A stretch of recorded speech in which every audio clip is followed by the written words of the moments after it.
राहुल गांधी और सोनिया गांधी को भेजे गए ईडी के समन की प्रवर्तन निदेशालय ने दोनों नेताओं को नेशनल हेराल्ड केस में समन भेजा है। दोनों से पूछताछ होगी। ईडी के समन पर सियासत तेज हो गई। कांग्रेस ने बीजेपी और केंद्र सरकार पर हमला किया, बदले की कार्रवाई बताया तो बीजेपी ने पलटवार किया, कहा कि अपराधी कभी भी खुद को अपराधी नहीं कहता है।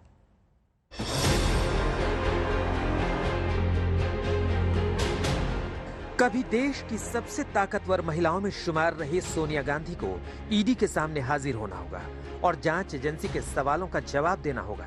सिर्फ सोनिया ही नहीं, कांग्रेस के पूर्व अध्यक्ष राहुल गांधी को भी ईडी के सवालों का सामना करना होगा। गांधी परिवार के दोनों सदस्यों को नेशनल हेराल्ड केस में प्रवर्तन निदेशालय ने समन भेजा है।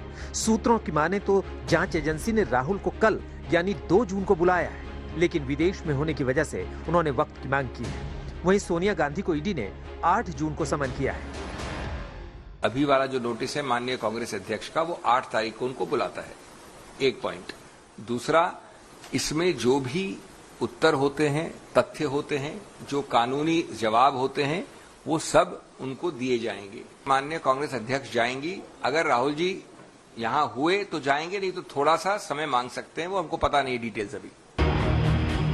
मामला चूंकि सोनिया और राहुल से जुड़ा है, लिहाजा ईडी के समन पर कांग्रेस आग बबूला है। कह रही है सरकार बदले की भावना से अंधी हो रही है। वहीं बीजेपी पूछ रही है कि अपराधी कभी खुद को अपराधी मानता है क्या? हम न डरेंगे, न झुकेंगे और सीना ठोक कर ऐसे कारनामों का सामना करेंगे। कभी कोई मुजरिम बोलता है कि मैं बेईमान हूं, सजा हो जाती है, 20-20 साल जेल में रह के आते हैं, वो हमेशा ही बोलते हैं कि गलती में हमको फंसा दिया। तो जो आदमी कटघरे में खड़ा है, जो बेल पर है, तो बेल उठवा लो ना, चार्जेस हटवा लो ना। क्यों नहीं करते?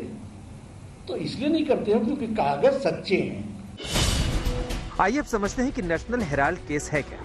1938 में कांग्रेस पार्टी ने एसोसिएट जनरल्स लिमिटेड यानी AJL बनाई थी। इसी के तहत नेशनल हेराल्ड अखबार निकाला जाता था।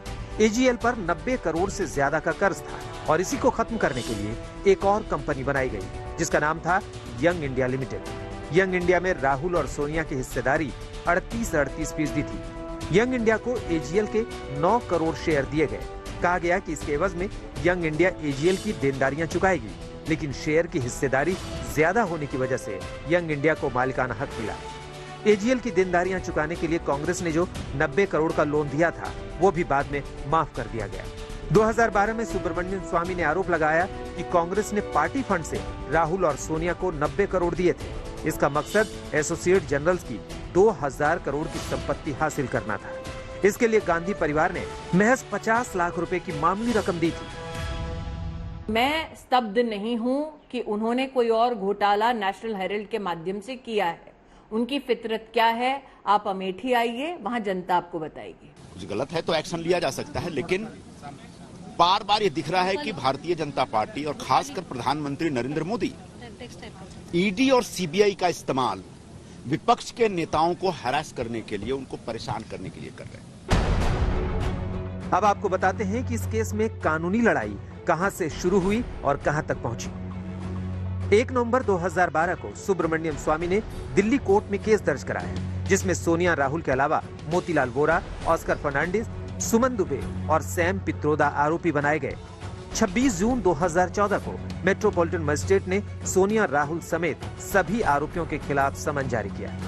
1 अगस्त 2014 को ईडी ने इस मामले में संज्ञान लिया और मनी लॉन्ड्रिंग का केस दर्ज किया। मई 2019 में इस केस से जुड़े 64 करोड़ की संपत्ति को ईडी ने जब्त किया।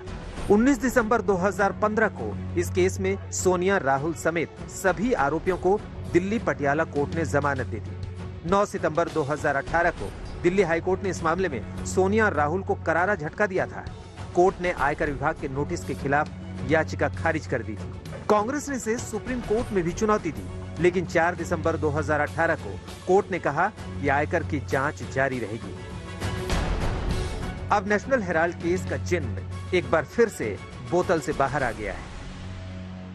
इस बार उन्होंने एक नई कायराना व डरपोक साजिश की है। नेशनल हेराल्ड मामले में अब प्रधानमंत्री श्री नरेंद्र मोदी ने कांग्रेस अध्यक्षा श्रीमती सोनिया गांधी जी व हमारे नेता श्री राहुल गांधी जी को ईडी से नोटिस जारी करवाया है। साफ है कि तानाशाह डर गया है, भ्रष्टाचार है और कोर्ट उसको देख रहा है, अच्छी तरीके से देख रहा है। मैं उस पर कमेंट क्यों करूं? लेकिन मेरा ये कहना है, आपके ऊपर चार्जशीट लगती है तो यार आप कोर्ट में जाते इसको क्वैश करो, क्योंकि आप ईमानदार हैं। जो ईमानदार नहीं होता वो बेल लेकर के दूसरे प्रयोजन करता है। नेशनल हेराल्ड केस धीरे धीरे कांग्रेस के गले की फांस बनता जा रहा है। मामला अदालत में भी है, साथ ही साथ एजेंसियों का शिकंजा भी कस रहा है। आज तक ब्यूरो।